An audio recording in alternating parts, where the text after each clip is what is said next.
Robert Spencer here for Jihad Watch, a program of the David Horowitz Freedom Center and for the Center for Security Policy. Recently, news broke about two Muslim brothers from Texas, Arman and Omar Ali, who joined the Islamic State, and their parents who lied to the FBI about it.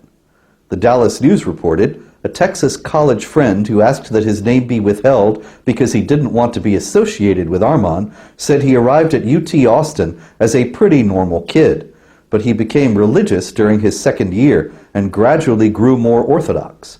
Arman was no longer playing soccer, basketball, and video games with friends. He was spending more time at the mosque, he said.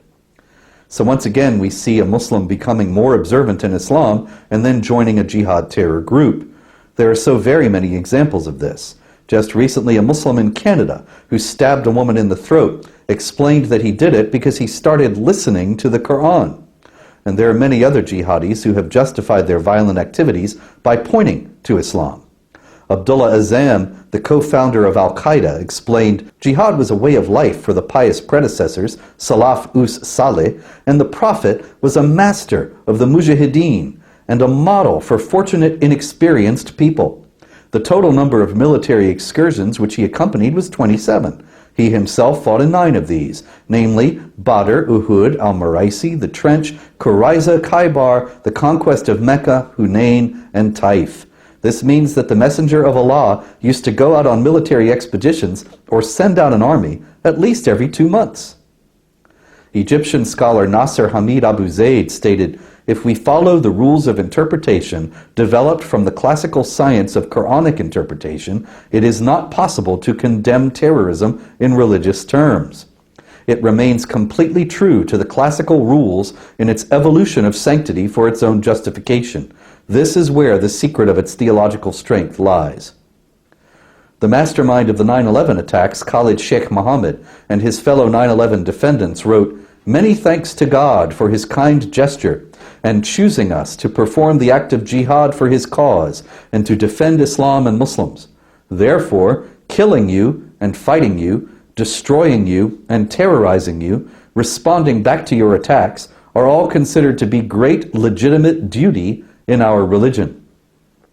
Taliban terrorist Baitullah Masood said, "Allah on 480 occasions in the Holy Quran extols Muslims to wage jihad.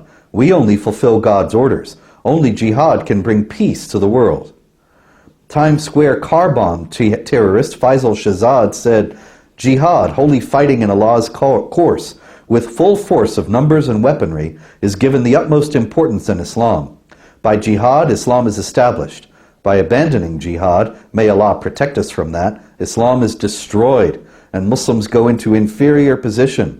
Their honor is lost. Their lands are stolen. Their rule and authority vanish.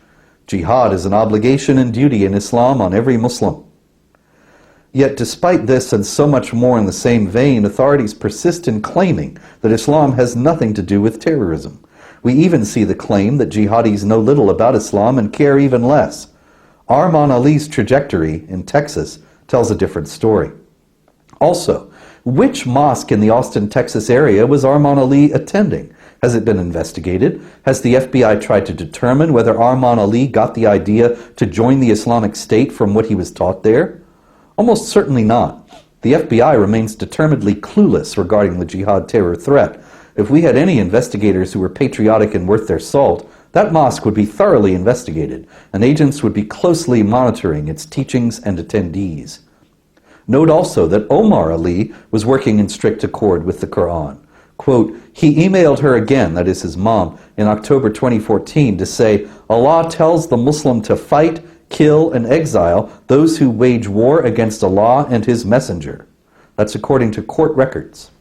The Quran says, "Indeed, the penalty for those who wage war against Allah and His Messenger and strive upon earth corruption is none but that they should be killed or crucified, or that their hands and feet be cut off from opposite sides, or that they be exiled from the land. That is for them a disgrace in this world, and for them in the hereafter a great punishment." That's chapter 5, verse 33. So all this is in complete accord with Islam. I'm Robert Spencer.